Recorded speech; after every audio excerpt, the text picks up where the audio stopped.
554वें प्रकाश पर्व के अवसर पर आयोजित आज के इस कार्यक्रम में प्रदेश सरकार में मेरे सहयोगी मंत्री सरदार बलदेव सिंह ओलख जी, लखनऊ की महापौर श्रीमती सुषमा खड़गवाल जी, प्रकाश पर्व हम सब के जीवन में गुरु कृपा से इसी प्रकार का प्रकाश पहुंचाता रहे, इसके लिए मैं आप सबके प्रति अपनी शुभकामनाएं भी देता हूं। ये मेरा सौभाग्य है कि आज मुझे प्रथम सिख गुरु नानक देव जी के इस पावन प्रकाश पर्व पर इस पावन गुरुद्वारे में पवित्र गुरु ग्रंथ साहिब के सामने सिर नवाने का सौभाग्य प्राप्त हुआ है।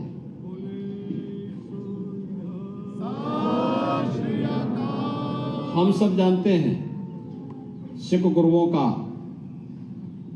जो त्याग है, जो बलिदान है, जो उनकी पावन भक्ति है, शक्ति है, जो साधना है, वह देश के लिए और धर्म के लिए अनुकरणीय बना रहा है। गुरु नानक देव जी का जन्म ननकाना साहिब में हुआ, लेकिन पूरा भारत उनसे अनुप्रेरित था, और भारत ही नहीं, बृहत्तर भारत, उससे बाहर भी उनका प्रकाश किस रूप में फैला, यह हर व्यक्ति जानता है। और आज हमारा सौभाग्य है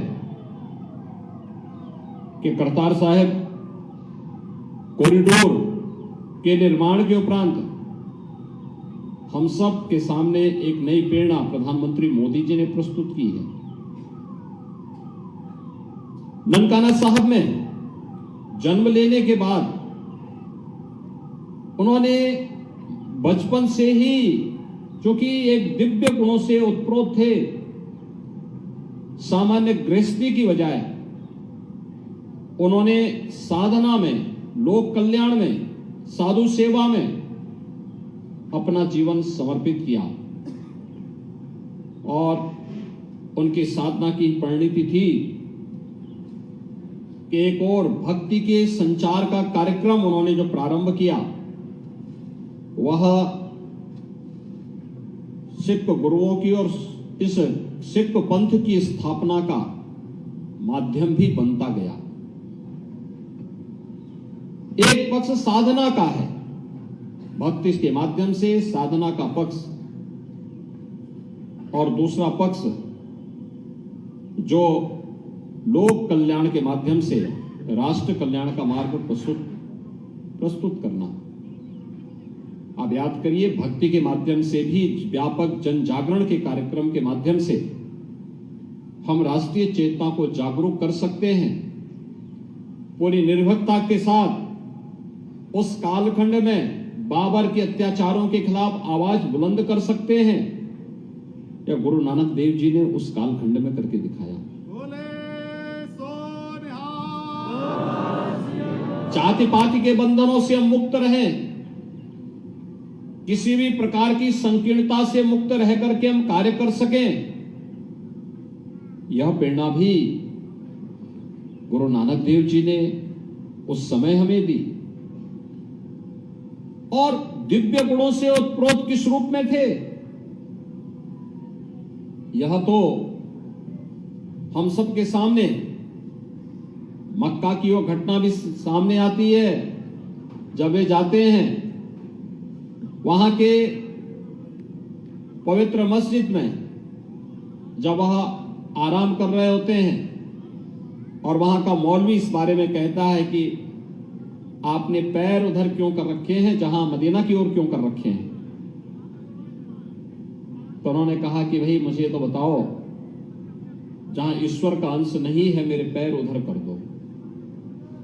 देखा कि जहां गुरु साधना के कितने गूढ़ रहस्यों से भरा पड़ा है, ये सिख पंथ ये किसी से छुपा हुआ नहीं है। गुरु नानक देव जी ने उस परंपरा को जिस मजबूती के साथ आगे बढ़ाया, वह साधना से भक्ति की प्रकाष्ठा को पार करते हुए, आगे बढ़ते हुए, व्यापक धर्म जागरण के कार्यक्रम के साथ जुड़ते हुए आने वाले समय में देश और धर्म की रक्षा करने के लिए जिस रूप में कार्यक्रम आगे बढ़े, यह गुरु तेग बहादुर जी और गुरु गोविंद सिंह जी महाराज और उनके 4 साहबजादों के बलिदान के साथ साथ हजारों सिखों के देश और धर्म के लिए बलिदान की एक कथा देश के लिए एक नई शक्ति देती है, एक नई प्रेरणा प्रदान करती है। यह हमारा सौभाग्य है कि 19 नवंबर को हमें इस लखनऊ में खालसा चौक की स्थापना का सौभाग्य प्राप्त हुआ। खालसा चौक ये केवल खालसा एक पंथ नहीं, देश और धर्म की रक्षा करने के लिए गुरु कृपा से निकला हुआ एक ऐसा तेज है, प्रकाश पुंज है, जिसने विपरीत परिस्थितियों में विदेशी ताकतों को झुकने के लिए मजबूर किया था। खालसा पंथ की स्थापना मुगल सल्तनत की पतन का कारण भी बनता है। और आपने देखा होगा धीरे धीरे करके जो मुगल कभी भारत के अंदर छाए हुए थे, सिख तो आज पूरी दुनिया के अंदर छाया हुआ है। जहां कहीं देखो आपको सिख मिल जाएंगे, लेकिन वो मुगल सत्ता कहां चली गई कोई पूछता भी नहीं है, क्योंकि यह सच का रास्ता था, धर्म का रास्ता था। गुरु गोविंद सिंह जी महाराज ने, उनके 4 साहबजादों ने, क्या उम्र थी, ये उम्र जो खेलने की होती है, उस उम्र में सरहिंद के लिए, देश और धर्म के लिए, उस समय भी तो औरंगजेब उनको झुकाने का प्रयास कर रहा था। एक बार केवल इस्लाम स्वीकार कर लो, लेकिन उनके 2 छोटे पुत्रों ने कहा नहीं, जिंदा दीवार पे चिनवा लिए गए। 2 पुत्रों ने, साहबजादा अजीत सिंह, साहबजादा जुझार सिंह ने युद्ध लड़ते हुए वीर गति को प्राप्त की, लेकिन दुश्मन के सामने कहीं झुके नहीं। और यह हमारा सौभाग्य है जो वर्षों से मांग थी, वर्षों से, दशकों से मांग होती रही थी कि साहबजादा दिवस के रूप में